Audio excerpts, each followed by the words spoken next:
Every night in deep sleep, personal identity dissolves. Your name, role, and history melt into a state of pure, unmanifest potential. Every morning, there is a gap. A brief window of time exists after waking, but before memory returns to claim you. In that gap, a single spark arises. I exist. This raw awareness is the foundation. It is the necessary prerequisite for every experience that follows, appearing before you even remember who you are. Only after this spark does individuality, ahamkara, take shape. This is the I that acts, builds, and chooses. While a necessary tool, the instrument often forgets its source, perceiving itself as an island. Isolation breeds fear, so the vulnerable mind instinctively erects borders. This fear hardens into pride and tribalism. The I becomes a fortress. An instrument meant for creative freedom becomes preoccupied with its own survival, clashing against a world it no longer recognizes as its own. The mechanism designed to let us interact with life eventually becomes the very wall that keeps life out. We often view this defensive ego as a moral failure. In reality, it represents a standard stage of human development. Like fruit, the I is meant to ripen.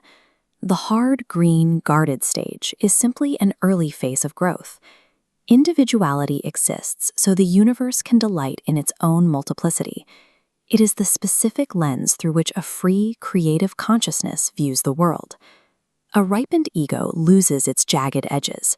It transforms into an instrument of truth, duty, and love, acting with strength because it no longer feels the need to hide. Maturity arrives when we stop trying to eliminate the self and instead allow it to become a transparent tool for connection. To understand this connection, we have to look at life through different lenses. At the level of the body, we see a single shared biological life force. Look at the level of habit and tendency, and you see psychological patterns that carry forward across time. At the deepest level, the very concepts of birth and death dissolve. You find only awareness, which has no beginning and no end. This singular awareness is the substrate of everything, temporarily appearing as a multitude of different forms and people. Because you are this awareness, the feeling of total isolation was a structural illusion. You were never separate from the whole. Realizing this unity does not mean retreating from society.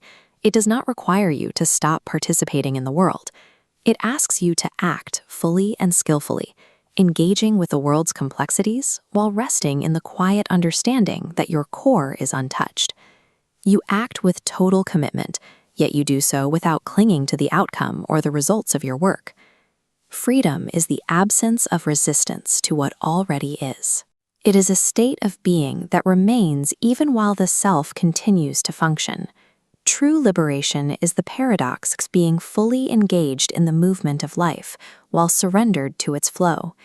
This state is found in the number 1013.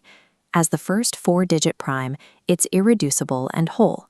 Its digits, 1, 0, 1, and 3, sum to exactly 5. This points to the 5 layers of the human being in ancient wellness philosophy. 1013 is a small, exact symbol of a large, simple truth, the state of a person who has ripened into unresisting wholeness.